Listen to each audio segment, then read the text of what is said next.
Reaching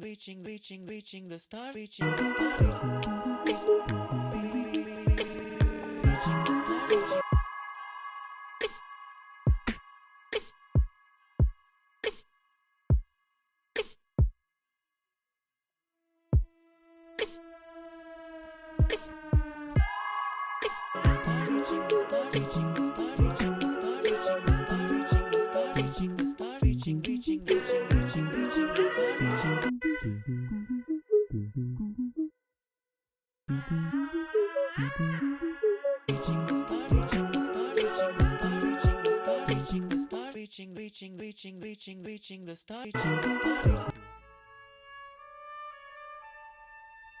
I am Coach Cameron,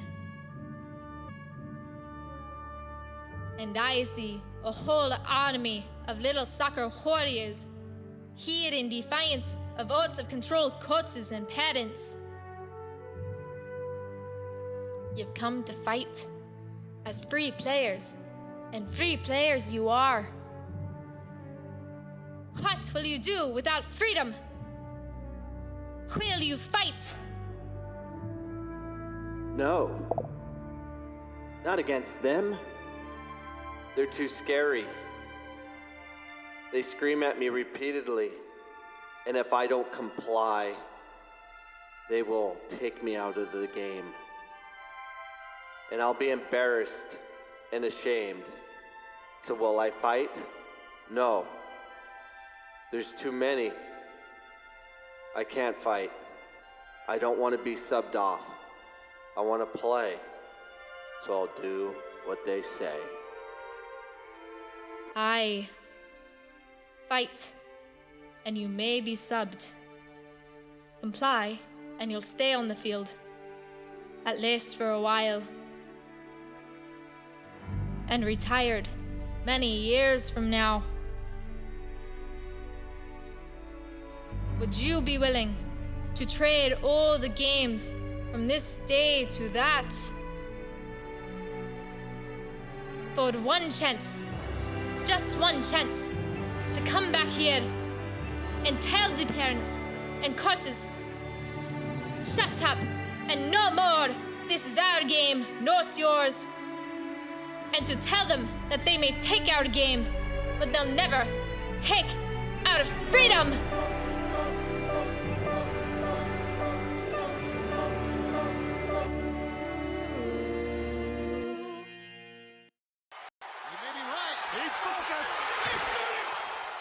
We got to make sure I'm not muted. This is episode 725. I lost my mind. It is a crazy time. I yelled at a Facebook friend yesterday because I lost my forever loving mind. Comment, let us know if you've been yelled at by a friend on the soccer field. I've done it. I didn't know who he was at the time. Larry Hubbard. I apologize for absolutely nothing. I don't like your conduct, and we're going to talk about that in a second. And I was just telling my wife, I'm like, I'm trying to do Power of Now. I'm trying to be happy and be nice, and I can't do it. And mainly because of that episode right before. We went from 4 viewers to 3, so that must have been Larry Hubbard.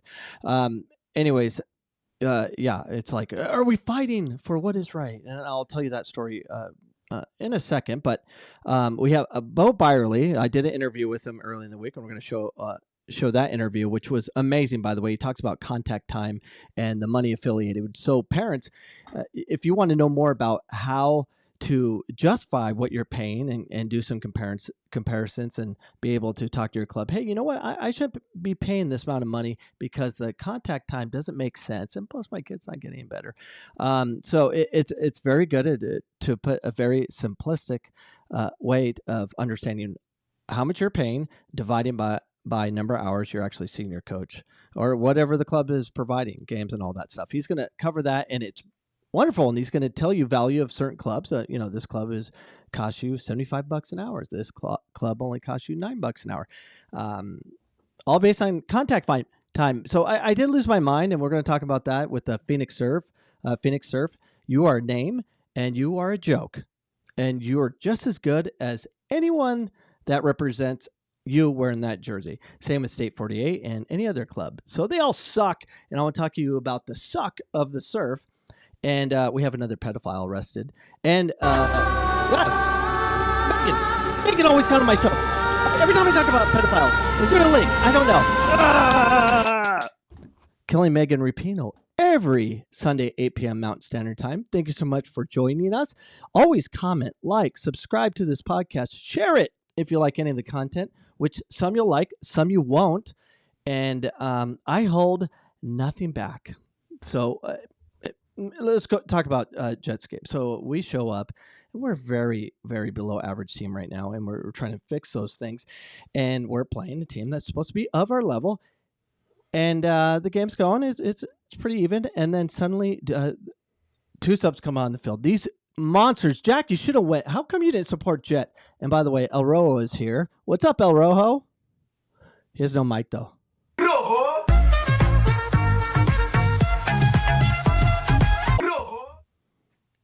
What's up? You can scream it out. What up? Yeah, he's here. He didn't go Jets game. Really appreciate that. Way to support it. And you could help me. See, I screamed at another human being on the other side of the field telling him to shut up and stop talking. He's joysticking. I was like, let me go to my car, get my Xbox joystick and give it to you. Because he's just like, dude, don't go through. Blah, blah, blah. He's like, wouldn't shut up. And I lost it. I'm like, shut up. I was like, shut up.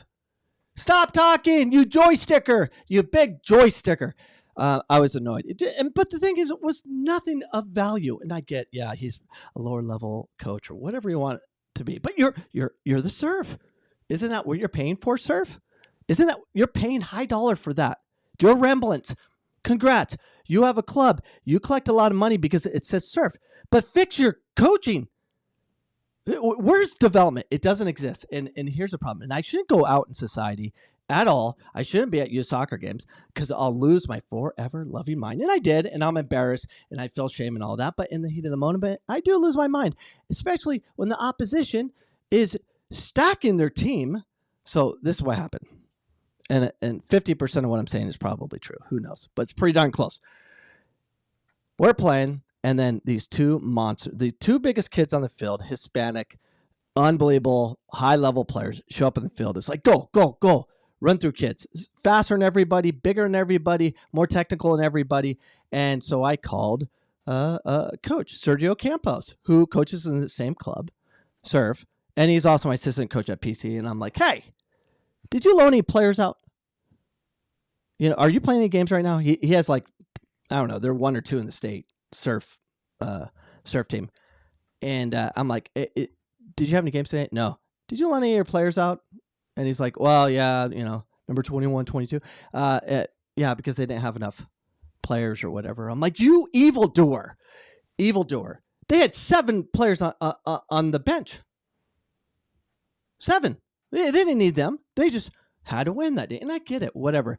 And here's the thing. Fine. Stack them, but teach. Like, take those high-level players that should not have been on that field. Take those high-level players and make some rules for them. Combine with the weaker players so they can get better. If you're going to stack your team, have them at least develop the ones on your field and make some rules for them. If you lose the ball once at this lower-level league you stepped into, you're subbed off. Don't let them smack. I mean, they were hitting upper Vs from like 30, just pounding it. Luckily, no one got hurt. But it's a problem. Do you do that? Comment. Let me know. Do you stack your team so you can feel good and win? Shoot. I do. At Phoenix College. I recruit. That's my job. I pay for it. Did you pay those poor kids to play on that field and destroy those little kids? Did you? Well, good. Because, these child labor laws in America is ruining the development of the youth in the workforce. So whatever. I don't know. It's a problem and I'm not a fan of it. And Phoenix Serve, you are now officially my enemy. And then I find out this morning we're actually in the Phoenix Surf tournament. We're pulling out. Keep the money. I don't care. Goofballs. Anyways, I don't know. But on to our pedophiles. So Feds, it has links to Arizona. Is your coach a pedophile? We're going to find out in a second. Feds child porn sweeps on Telegram app leads to arrest of a Chicago man, more than a dozen others. A Chicago man faces several child pornography charges in Cook County after a federal investigation infuriated the encrypted social media app Telegram and found a cross-country network of people sexually exploiting children. The Sun-Times has learned. So it goes on, and it has ties to Arizona. The Homeland Security investigation in Arizona, dubbed Operation Swipe Left, led agents to Norris Nick Stauffer, 27, who's charged with disseminating child pornography, records show. And so there's a dozen of them in Arizona. And Eric McLaughlin, deputy special agent in charge of the Homeland Security investigation in Phoenix, Arizona, said the defendants charged come from more than a varied of backgrounds than Hageman and this other guy. They included a youth soccer coach and a music park employee and the son of a police officer, McLaughlin said. Now, they didn't say which soccer club or which coach. So I'm sure that's forthcoming, and we're going to find out. But guess what? There's another pedophile. Oh, do you? I don't. There's a video behind there. We got to throw in, Jack. Behind this? Well, don't hit. Yeah. Oh, right there. Throw that in. Check this out. This afternoon, parents say it's tough enough getting kids. Oh. I have a longtime soccer coach who often supervises young girls, is now in custody tonight, swept up in a child pornography sweep. Channel 2's Ross Cavett live in Ackworth. And Ross, police are revealing how they zeroed in on the suspect and why they want him held without bond. Well, this warrant we obtained earlier today says police asked that Shaner be kept behind bars because they considered him a threat to other children. Investigators were continuing to work on this case when I talked to them late this afternoon. Parents say it's tough enough getting kids involved in these kind of activities without something like this. Get them out of, the home and away from computers and games and get them involved. Emily Click is a parent who likes her 8-year-old daughter to get out and participate in athletic endeavors, but this case in Ackworth makes her wonder. Ackworth police say information from an Internet Crimes Against Children task force led their detective to this apartment complex where they seized computers belonging to Mike Shaner. An arrest warrant says detectives found dozens of images and 7 videos of suspected child pornography. Shaner is jailed without bond. His social media profiles list him as a soccer coach affiliated with the Marietta-based Southern Soccer Academy, the group boasting some 500 youth teams in various age categories. Shaner's posts show he often coaches teams of young girls. The Soccer Academy told me they were shocked by news of this arrest. They say they background check anyone associated with the Soccer Academy. Said he was a coach with them. Police say the discovery of the items on his computer. Yeah, so they're everywhere. Watch your kids around men, soccer coaches. It's a problem. They're everywhere. So don't just drop off your kid and say, hey, good luck. But speaking of being around these pedophiles, they're everywhere. And Chelsea, oh, look, we're Chelsea. It doesn't matter. Name brand means nothing. Serve, Chelsea, PSG, RSL, Rising. It means nothing. You know it means everything? Who's wearing the jersey inside? Who's that coach? What are they doing? Are they belittling kids? Are they feeding their own ego? Are they just doing everything they can to win, to borrow players, just to smash 5th division teams or whatever division we are? It's a problem. And it's horrible. I feel horrible that I have to yell at people and stuff like that because I'm frustrated and I'm trying to, somehow get my kids to be able to handle the adversity they're dealing with of playing competition. Finally, we got destroyed in the fall. We're like, okay, finally they'll drop us some divisions, but don't worry. The surf, well, just add players to it. Good job, Joe Remlitz. Way to have supervision. Jason Rowe, you're all evildoers right now in my book for at least 72 more hours. It's a problem. And whatever. I have no friends. None. I don't need them because I just want to say the truth. Oh, yeah, you got to be politically correct. But no, why? Just call it out for what it is. Like I said, I'm sorry, but I'm not. I don't know. I have issues, but youth soccer made me this way. ASA, your fault. All you soccer clubs are making a killing off it. And the thing is, you're making money on youth soccer. That's fine. Oversee it. Try not to have pedophiles in your club. That would be a starter. How about know who your coaches are. No, just let them do whatever they want. Let them scream at kids, let them borrow players, and just run up the score and all that. They're one and the same. If you have no supervision, you're going to have pedophiles in your club. So that's what we had. We have it with surf. You're going to have pedophiles in your club. That was guaranteed. You have zero supervision. It's not about development. Well, sorry about the rant. Anyways, we have Beau Beyerle on, so we're now going to turn over the time over there based on contact hours. And make sure you comment, like, subscribe to this podcast if you like the craziness, or not. Just remove yourself from the podcast because it does get a little heated as far as what I see and where I'm going mentally, because you soccer's drive me insane. So great portion coming up with Beau Beyerle. We're going to run it right now, and then we'll finish up the podcast. Enjoy this segment, and we'll be right back. It's Coach Cameron with Beau Beyerle. Hi, Dave. How are you, Beau? I'm great. So, Beau, tell us a little bit about yourself and your involvement in youth soccer before we kind of get into kind of some great analytics, basic analytics that you spoke of with me that brings you here on this podcast. It's kind of funny, Dave. First thing, a disclaimer to your listeners. I'm not claiming to be a soccer coach, right? I'm not a soccer, I have like a low level coaching license I got. So I feel like I'm a, decent soccer dad, but that's really my soccer qualifications are I'm just a obsessive soccer dad. However, my actual job, I've worked as a journalist for the past 25 years. So what I'm able to do, or what I'm supposed to be able to do, is take data, take information, right, synthesize it, and then present it. So I tried to take my strengths and help, not only my own children, but the kids in the youth soccer clubs that I see, and the parents that I interact with, and kind of be able to figure out through data, like, what is the best way that we can serve our kids when it comes to soccer. Well, one of the interesting things you bring out, which was crazy fascinating for me, was when you were talking about contact hours, and it's an important to know, and it can be a great tool for parents to see what they're getting for the amount they're paying for clubs. So can you talk a little bit about contact hours? So let's separate out first what contact time, right? Contact hours. So luckily I have a relationship with Wolverhampton Wanderers, the Wolves, which is a Premier League franchise in England.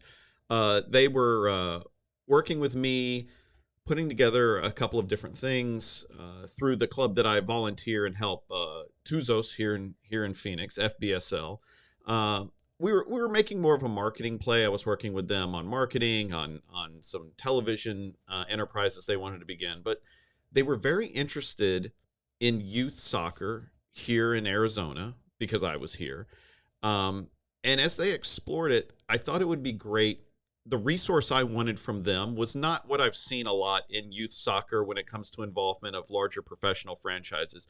I didn't want them to come here and give us a whole bunch of shirts and we call ourselves Wolves, and we say that we're the Wolves Academy and we do all these things, but honestly it's a marketing play, right? So I was like, what we really need is help with coaching. They were kind enough to put together some seminars.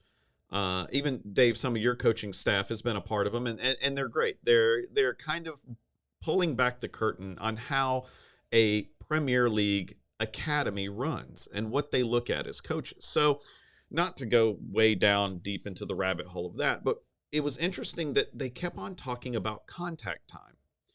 And I brought that back to when we did a tryout and brought together a bunch of kids, 16 to 20 years old, to try out for the Wolverhampton Academy last summer.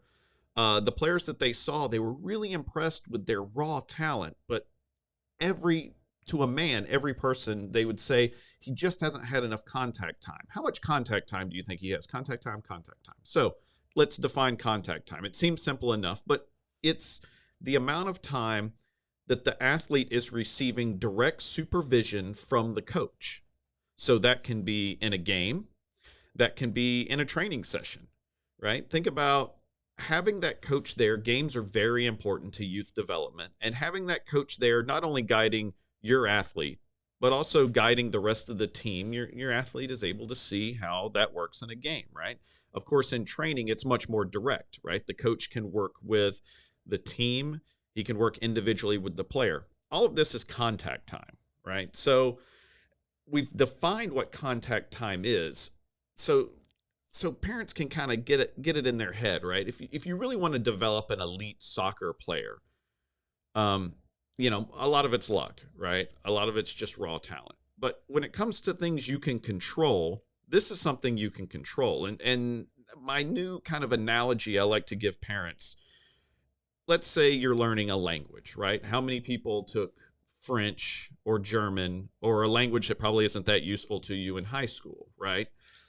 If you took a class in high school, let's say you took German, you're averaging about 3.4 contact hours a week, right? That's if I divide it out through the entire year and everything else. So 3.5 hours per week. Now, my question is, how good is your German, right? Could you go to Germany and speak German, right? Do you still remember it? So from that perspective, not speaking about money, but just speaking about contact time, if you're getting 3.5 hours and then you look at whatever it was in school that you learned for that 3.5 hours a week of contact time, how good are you at that, right? Yet we think that our kids are going to be Division I college athletes with 3 hours of contact time a week, right? Or 4 hours. So that was the start, right? How much contact time are they getting? And I looked at my kids personally, right? I had one kid that was playing in an elite platform on a large club here in Arizona. The coaches were great, right? The coaches' qualifications and their abilities were outstanding. I really liked the coaches. But when I took a look at Team Snap, which is the app that a lot of people use where, you know, it lists when the games are, when the practices are. You can also look back and be like, oh, that practice was canceled because it was a Monday after a Sunday game, or, you know, oh, we didn't have a field, or, you know, here, one of the hardest things is getting a field, right? If you spill a cup of water in the city of Scottsdale, they'll close all the fields because they don't want them to flood, right? So, you know, some things outside their control, but I was looking at it and I was realizing that my son was averaging 5 hours of contact time a week. Well, that's not really a lot. So I took a look at some other clubs. I've been lucky enough to make friends with different coaches. I have a good relationship with a bunch of different DOCs who run youth clubs. I myself, again, volunteer and help with FBSL Tuzos, which is a great club based in Maryvale on the west side of Phoenix. And so just looking at the contact time of certain clubs, I don't want to mention names, right? Because as a parent, you can figure this out yourself. And each situation is different. So I don't want to call out a club or a coach because, again, I don't think it's necessarily their fault in each situation. You as a parent just have to decide. But I will tell you some that I've been impressed with, right? There's a club called Playmakers, right? They're under our FBSL umbrella. They're based in North Phoenix and Scottsdale. And for their older ages, I'm talking 10 years old and older, the kids are averaging like 9 to 10 hours a week of contact time, right? I look at a club like Excel, which Dave, I know one of your kids played for. I've had kids play there. It's a club in Central Phoenix, right? They're averaging like 7 to 8, sometimes 9 hours of contact time, depending on the team, right? Then I look at some very large clubs that have connections to franchises. They play at an elite level, right? They're in MLS Next, or maybe they're in ECNL, which, again, I think the elite platforms are very valuable for competition, but I'm seeing contact time of 5 or 6 hours. Right. So I don't know, Dave. I mean, as a coach, talk to me about, I mean, what do you see? What is the importance of contact time? Because sometimes I think we get so wrapped into coaches' credentials, or we get so wrapped into the level of competition that the athlete is playing, that we kind of are ignoring the basic fact of, like, how much time is your kid spending a week learning the craft? It's I think it has a lot to do with passion too. We get confused with, you know, earning an income and actually affecting change. And I like to affect change. When I first started out, I charged an amount, and it was kind of equivalent across the board when I was running the Arizona Hammers back in the day. And you decided how much contact time you wanted, but the price was the same. I was training my kids 4 or 5 times a week, 2 hours a night, just because I wanted to play a certain way. So we would dribble a ton and to do all the basics and try to add tactics, it was impossible. So I did crazy amounts of time. And I get you could probably network that time a little differently, like, train at home, work on your techniques so we could work on the tactics during our contact hours of Tuesday, Thursday, or Monday, Wednesday, based on facilities available. It's a fine line of trying to figure out what is best. But I think it comes in terms of... But more is better. I mean, right? More is definitely better. And it's in time's valuable. Like I coach right now, State 48. And my contact time is horrible. Like, because I'm in high school, I'm doing college, but I don't charge. So, and I get assistant coaches to cover it and whatnot. And there's other aspects to it where, like, especially now in the youth space here in Arizona, there's a lot of private coaching that is going on, right? I know parents who do, Javi, who used to be one of your former players, runs a place called Growth Soccer Academy. There's Octane. There's, I'm trying to think, there's some other ones. All these things are great, right? So, yeah, as a parent, if you look at it, and again, I invite parents, they should sit down and really break down how much contact time is my child getting, right? And if they're like, God, that number's not enough, right? What I've seen is a lot of these private training. Javi, who used to be one of your players, runs a place called Growth Soccer. There's AZ Soccer Lab. There's Octane. So these are like outside ventures that like are in addition to your club training. I know parents that use these. So, I don't think this is a bad solution. If you look at your child's team and you're like, this isn't enough contact hours, then here's a way you can supplement it, right? So, these things are happening. These things are existing. I think they're great that they're there. But, as a parent, I also want the ability of my child to just go somewhere and get the training. I don't want to have to like manage all these different, like, private training, now we got to take him to team training. I don't know. Maybe that's just me being picky, but, that's Dave, I don't know. What do you think is the difference when we look at quality of contact hour, private training versus training with your team? Do you think that there's a big gap in the quality, or do you think that honestly the development is the same? I think there's a lot of factors to it. Like, yeah, you'll go to, say, the soccer lab or go to Javi's. What's Javi's called again? Growth yeah. Soccer. If you're not allowed to apply techniques you've learned offsite to your team, like you're not allowed to do a certain move, because I could see coaches like have a little ego to it, like, don't do that. That's not what we do here, kind of, ego stuff like that. If coaches don't allow these kids to be creative and make decisions on their own, it's not really going to matter, because the mental side's going to be very huge, because every Saturday when they play, it could be mental trauma depending where they're from and where they're at.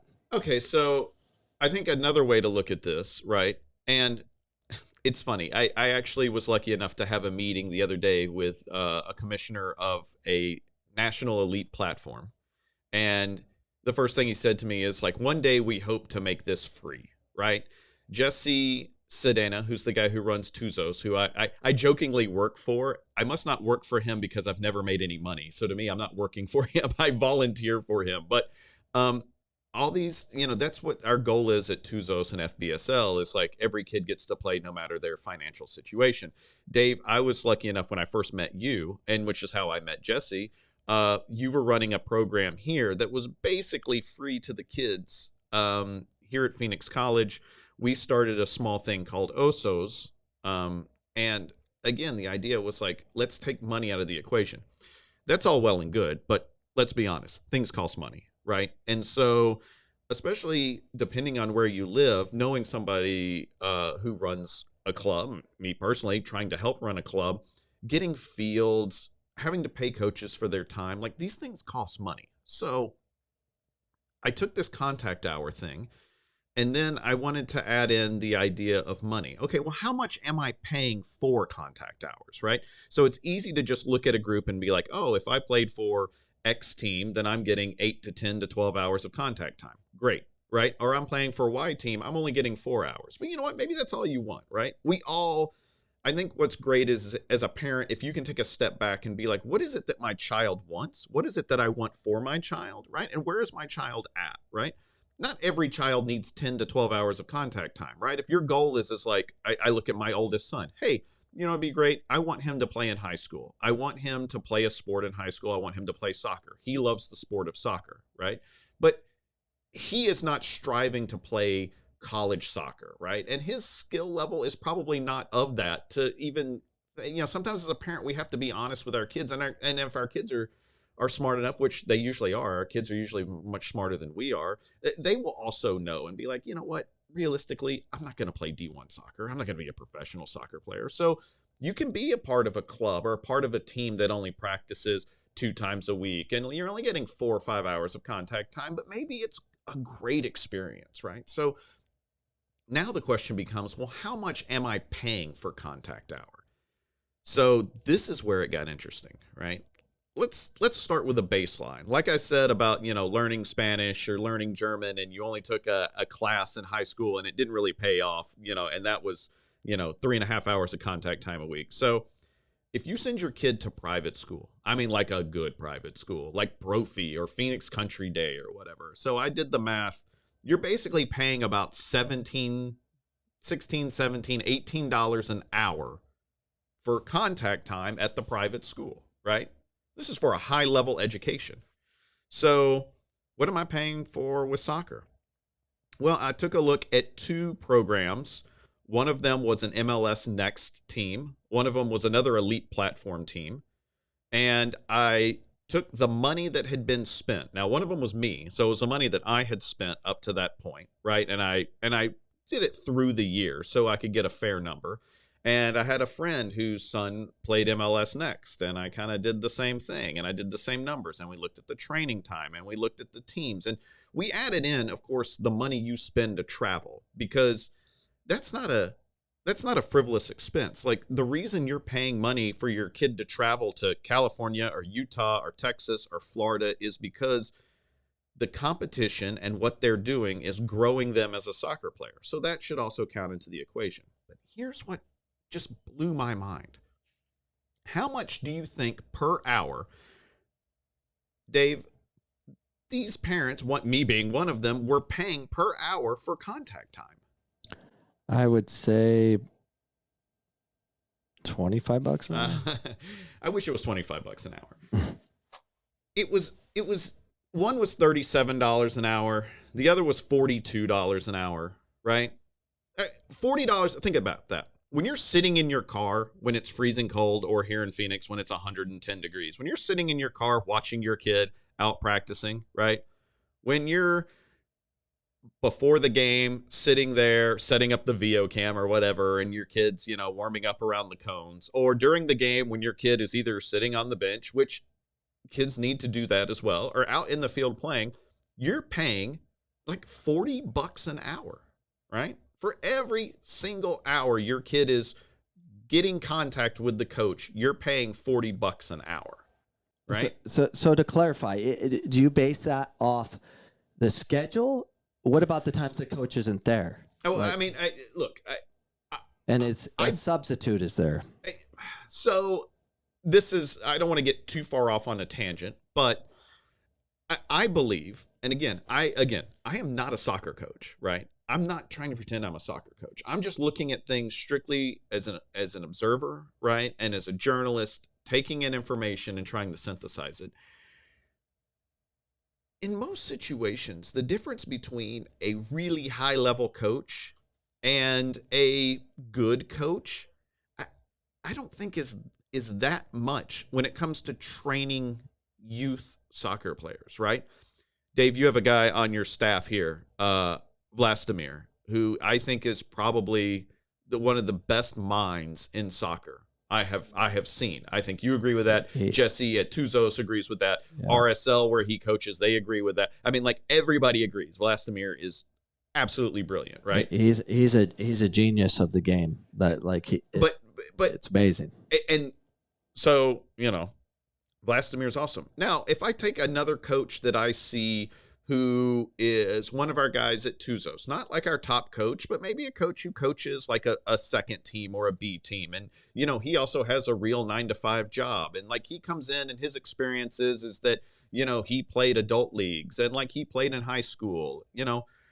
I look at the difference in the training, and while there is a difference in the training, the fact that my kid is still getting that contact time is still valuable to them. And I look at where my kid is at skill-wise, right? As a 10 or 11-year-old kid, the stuff that's in Vlastimir's brain is not able to like be put in that child and get him to that level, right? So it's kind of like, as long as there is a certain level met of coaching. So to your point, Dave, this number is based off of the amount of actual hours that they were either at training or at a match, including pregame warmups, right? Because I think there's a lot to learn about pregame and pregame warmups and when the coach is going over tactics. That to me is all contact hours. So I was agnostic about which coach was involved with the team, because the other team I looked at through my friend, I could look at their team snap and see when's practices actually happened and how many games they played, but it's not marked in there, oh, the assistant's covering, or, oh, we're mixing them with another age group because the other coach is doing something else. I don't think that that's as important as the actual amount. But again, $40 an hour for contact time. Now, if you think you're getting the value in that, great, right? But I want parents to do the math themselves. That's why I don't want to sit here and just list all the clubs and stuff, because again, there could be different variables, different age groups, there could be different things that are involved. But as a parent, this is what you need to do. Look at your team snap, look at your schedule, your sports engine, whatever it's on, right? Add up all the hours of training, right? For every match, I would just add 2 hours, right? Because the match itself is 80 minutes, 70 minutes, 90 minutes, plus pregame, which again, I think is valuable time. And even postgame, I think is valuable time for the player. There's a lot of understanding that goes on and a lot of information being given to the player depending on the coach. So add all that up, take the amount of money you spent, uniform, travel, training fees, tournament fees, whatever fees. It seems every time you turn around, there's another fee. And there's your number. There's what you're paying per hour of contact time. To give a little bit of perspective, right? I took one of our teams at Tuzos, right? So it's going to be a lot cheaper. First of all, the fields are cheaper, right? So the training fields are cheaper, and that helps, right? Also, we really push a lot of games, right?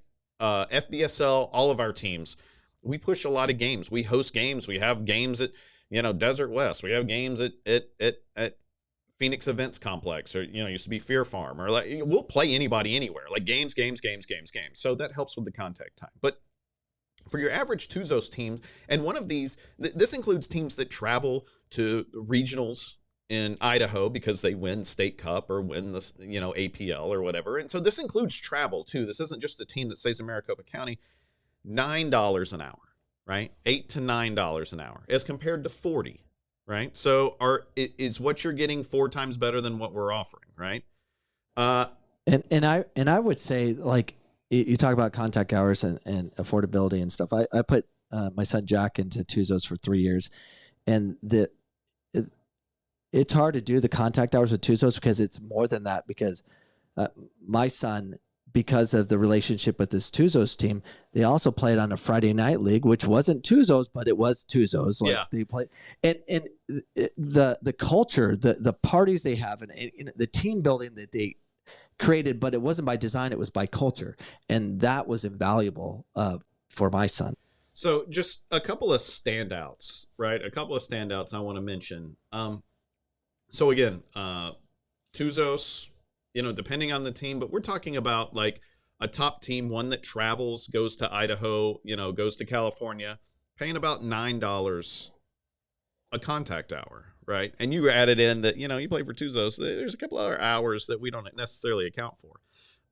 I looked at playmakers, right? I actually, after doing this research, I moved my kid to playmakers because I was like, I need him to get the training that he desires, and I need him to get the contact hours. And like playmakers is about $17 an hour. And this is a team that's going to Dallas Cup. I mean, including travel and everything else, $17 an hour. And again, that was the one that was like 9 to 10 hours of contact time a week, right? And again, it can be the coach, right? I always tell parents, find the coach. The coach is more important than the club, right? The coach is more beneficial to the club. There's a guy, and I know you know him, Tim, or you know him, David. His name is Tim Grafey, right? Tim is a great guy. He's a great coach. He puts so much work in every single kid, no matter their level, right? And so I looked at Tim's team, and Tim is like $12 an hour, right? And his teams are getting like 5.5, almost 6 hours of contact time, right? And these teams are not elite level teams. These are not ECNL teams or MLS Next teams, right? These are, just regular competitive in Arizona soccer teams. But again, you can get value, and it doesn't matter the club. But Tim right now coaches at RSL. RSL has a lot of great coaches and great programs. You just have to find the right one. But funny, Dave, and this is why I brought this to you and why the conversation started. So again, I met Dave. I started bringing my kids here, and then I was lucky enough to meet a lot of really great families who were refugee families, mostly from Ethiopia. I had met them playing soccer with, my son playing soccer with them, and so I brought them, and I brought all these kids here, and Dave had found a lot of great kids, families that were bringing their kids here to PC to just start playing just 3v3 small-sided soccer, and Dave would work with the kids. And then we were like, oh, let's build a team. So we built a team called Osos. And we ran it for about 2 years. And, we were giving these kids like 4 nights a week of practice. We would have 2 nights a week of training, and we would have 2 nights a week of the open play at Phoenix College under Dave's supervision. One of Dave's former players, Arturo Ancira, was the coach. He volunteered his time. We were all just volunteers, right? But Arturo was incredible for the kids, right? They always wanted to hear what he had to say. So again, it doesn't matter that Arturo is not an A license or a B license coach, right? He knows how to play soccer, and just being around the kids and that contact time helped them. So just a real quick aside, a lot of those kids went on to play, and they're playing right now. It's still youth, but they're playing at very high levels of youth soccer. And these were kids that were not playing club soccer before they came to Osos. I did the whole math because I still had the spreadsheets and what I charged the parents for, we had to, especially during COVID, we were having to move to Peoria or wherever we could get fields and pay for fields. So I had all the spreadsheets from all the money and what everybody paid. Dave, how much do you think per contact hour Osos was? 11. $1.89. Oh, geez. It was $1.89. These kids played like 50 games. Look, it's never going to be that, right? This was the perfect storm of a guy like Dave Cameron, who was volunteering his time, a guy like Coach Arturo Ancira, who was volunteering his time, Jesse Sedena at Tuzos, helped us get the registration and the cards and all that stuff. And Jesse never takes a dime for anything related to kids club playing soccer. But yeah. $2 is really not possible, but $10 to $15, I think that's a good number, right? So now you have 2 things to judge as a parent, right? How many hours is my kid getting? And how much am I paying for it, right? Now, what is the sweet spot? I think that's really for the parent and the child to decide, right? I've decided with one of my children, I need him to be getting 10 hours of contact time a week. And I think that getting a value of $15 to $17 an hour for those 10 hours is completely worth it, right? For my other child, I think that 5 hours of contact time is great. And I think that, paying $12 an hour is a great price, right? So as a parent, this is where you need to make decisions, right? I think a lot of times, and Dave, I know you talk about crazy soccer parents, and I'll be the first to admit that I am a completely insane soccer parent, right? And I know we're crazy about things, but sometimes as a parent, step back and take a look at what you can control, right? You can't control how many minutes your kid plays. You can't control, where your kid plays in the field. You can't control the level of competition your kid plays, right? They control that, right? Their abilities control that. But what you can control is how much money do you spend and how many hours of contact time is your kid getting. So, Dave, I appreciate you, letting me come on and kind of give my little crazy spiel. But I really think it's important to not just criticize parents, but also give them tools to empower themselves, to make the right decisions, because every kid can't be elite, right? Every kid cannot be an elite soccer player, but every kid has the ability to reach their highest potential, and it's your responsibility as a parent to put them in situations where they can succeed. Absolutely. And I love how you kind of put it all out there, that there's a basic formula that anyone can do to figure out where they're at.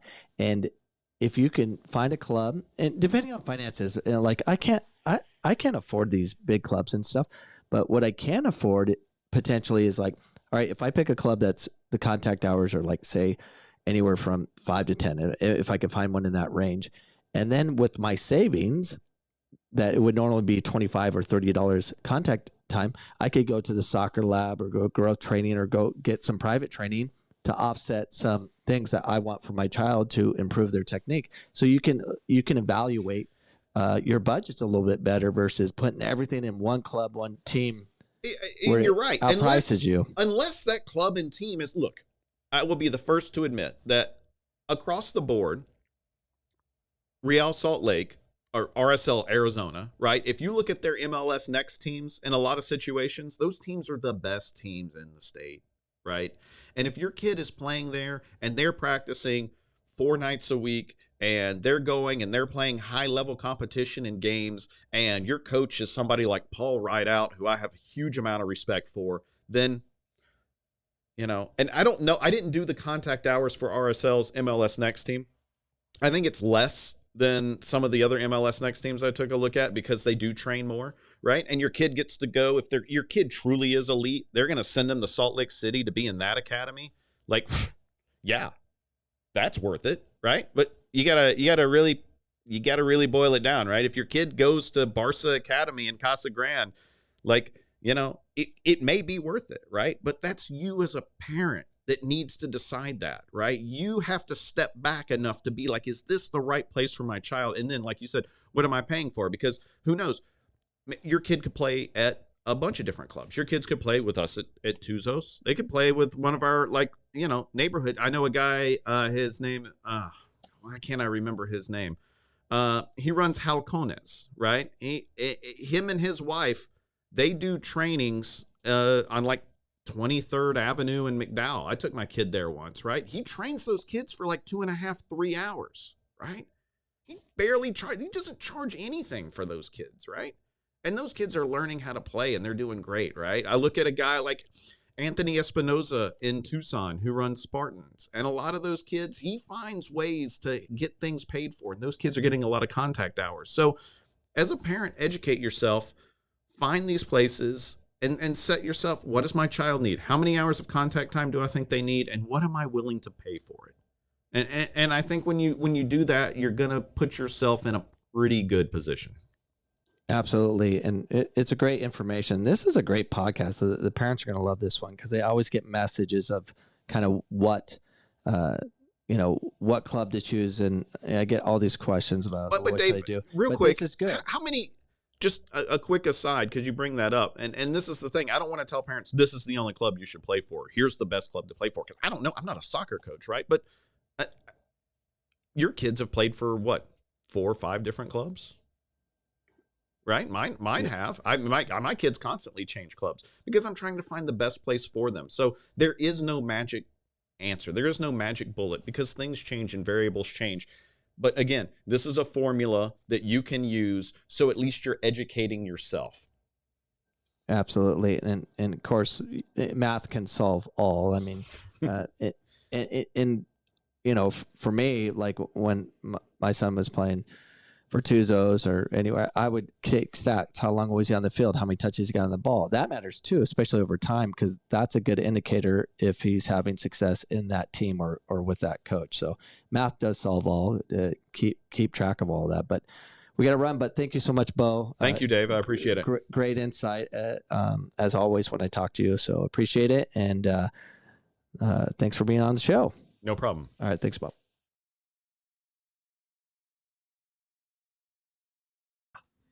That's our show. I was muted.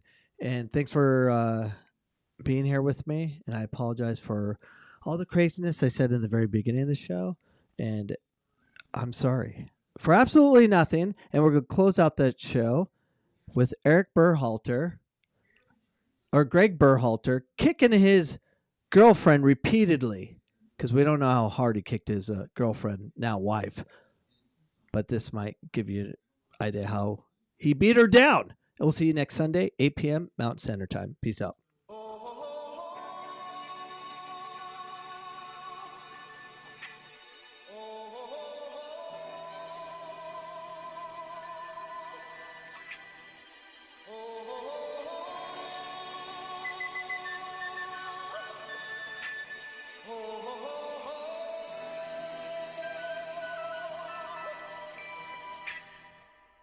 Everybody was kung fu fighting. Those kids were fast as lightning. In fact, it was a little bit frightening, but they fought